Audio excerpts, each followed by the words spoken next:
What's up guys, this is Ty the Asian Wonder, your online personal trainer. In this video tutorial, I'm going to show you how to do the incline bench press. It's not an exercise that I highly recommend for your chest, simply because the angle of it does not allow you to contract your chest correctly.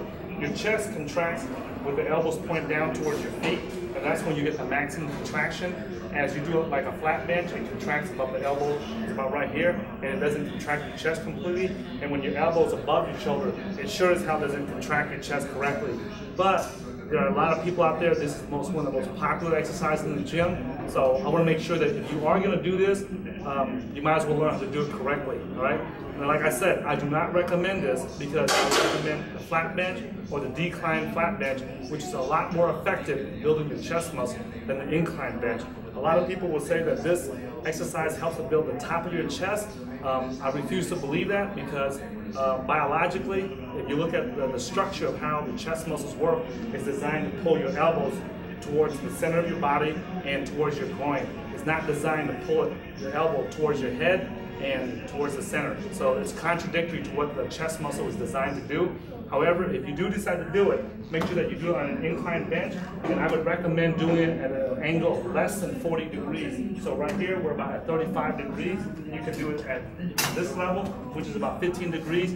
That's fine too, if you believe that it focuses on the upper chest, which from my field research, I've never seen it do it in almost 2 decades. So I don't see why you would come along and prove it otherwise, right? So do it at this angle, which is about 15-degree angle, or at a 35-degree angle. But don't go any higher than that. You sure as hell don't want it at this angle like this, because when it's at this angle, it starts to use more of your shoulders than it does your chest, and it's counterproductive, especially if you're trying to target the upper chest, right? So we're going to keep it here. Make sure you have your safety bar here and the bar at the right place, and let's go from there. So once you get set in here, breathe, rack the weight, breathe in, right? Come down to your chest, and then float back up. Now you can do this 1 to 3 reps on each breath, depending upon your conditioning level. So here's what it looks like.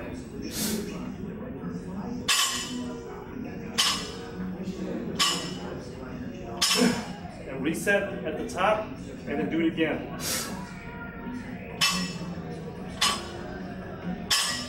And when you're done, reset your breath, and then rack the weight. Now, make sure that when you're doing this, that your feet is firmly planted and it's pushing at like a 45-degree angle into the ground, so that there's pressure so that your body stays up. And that's how you would do the incline bench press. And some of the mistakes that people make that I want to cover with you when you're doing this is that do not arch your back too far.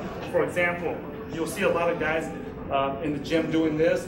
What they'll do is, first of all, they'll raise this too high because they think that the higher the bench is, the more it works the top of your chest, and it's just a bunch of bullshit. It's not true at all, right?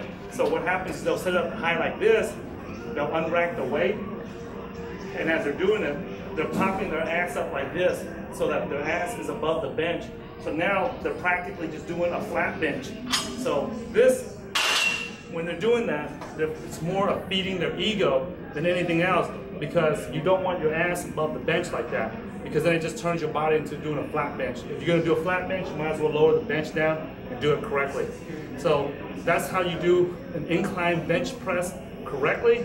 Again, I do not recommend it. It does not work your upper chest like everybody thinks. People say that there's a top chest, a middle chest, and a bottom chest. It's a bunch of bullshit. You have one pectoral muscle. It all pulls in the same direction. And if you want it bigger, you just got to get stronger, and you got to get the entire chest bigger. Someone that benches 400 pounds on a flat bench is going to have a bigger chest than someone that's going to be doing a ton of inclines, all right?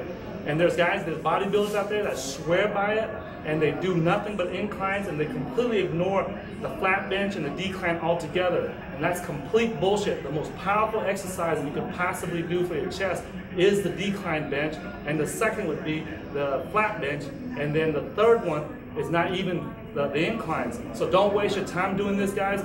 If you're at home, you're a bodybuilder, you're a strength athlete, you want maximum size, maximum gain, strength gains in your chest, stick with the declines and the flat bench. Thanks for watching this video. If you have any comments, just leave it below.